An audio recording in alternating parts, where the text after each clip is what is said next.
Good morning, you guys. As promised, I wanted to give you the information on collection companies. It's like 5 o'clock in the morning, so if I'm not really bubbly and enthusiastic, please forgive me. I'm going to make this real brief and straight to the point. My prior videos, if you guys are just viewing this one, make sure you check the prior ones on my Facebook page. What I was talking about before, that credit collection companies try to establish a verbal agreement with you, and if you want to test my theory, next time one call you, tell them that you don't want your conversation recorded and see how quick they will hang up on you. So when you're talking to these companies, you want to be very, very careful. What I usually do is, one of my first steps, when I talk to them or to the customer service rep, try to get a first and last name. And in my conversation, I keep explaining to them, I'm confused. I never heard of your business. I never did business with your business, so I don't understand how I owe you a debt. From that point, I'll ask to speak to their supervisor. Get the supervisor first and last name. The next step I take is to write them a certified letter, ask them for a verification of the debt. 9 times out of 10, they're going to send you back a bill with the company that you may owe. Now, this next letter, what you want to write back to them, you want to take the bill that they send you, make a copy, put on the front fraud. Then you attach it to your letter, and you state in your letter that you're in receipt of their letter and a receipt of the bill.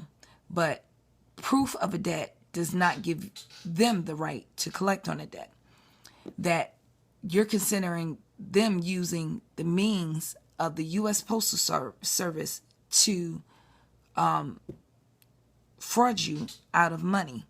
You will be forced now to notify the postal inspectors. And in addition to that, they have 30 days to remove that negative reporting off your credit report, or you will be taking them to court for defamation of character. Now, sometimes that's strong enough to get them to remove it.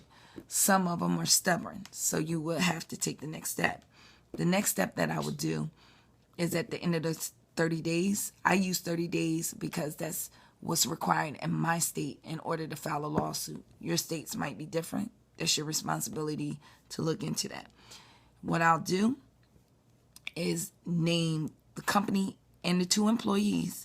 One thing you have to know about corporations, they're required to be represented most of the times in most states by an attorney. So that is part of discouraging them to come to court. Also, to fly in 2 employees, and you have to house them. Because what I usually do is only try to sue for something very light. Keep it under $500, part of the tactic. So what in return is going to happen, the day before the suit, or the day before the case is going to be heard, they're going to call you, and they're going to ask you, how can we settle the case? And what I usually tell them is, I want you to report that negative item as paid as agreed.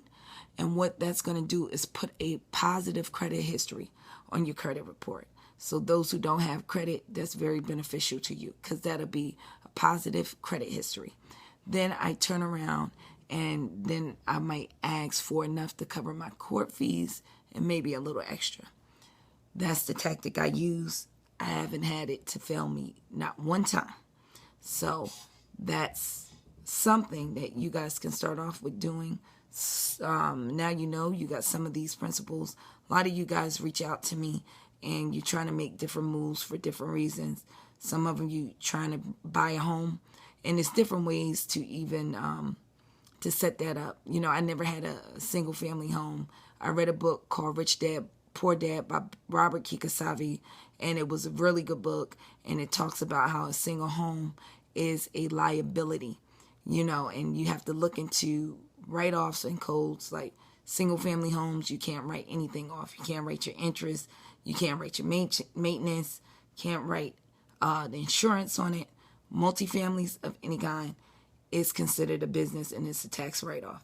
Me, myself, personally, where I'm living in the state of good old Chris Christie, our taxes is really high, and home prices is high. So I'm not interested in paying $2,000 a month by myself.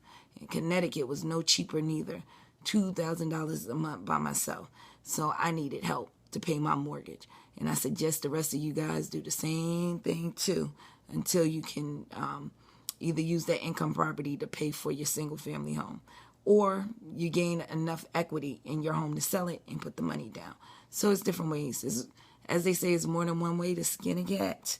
And if you, just like I said, educate yourself, read. The rich keep getting richer, while the poor keep getting poorer. And they write the laws and they make the laws into their favor. So I'm just hoping that you guys clear up your credit. You don't go back into debt. It's not to buy these things. Just remember, in all that getting, get some understanding. I hope this is beneficial to you guys. God bless and enjoy your day.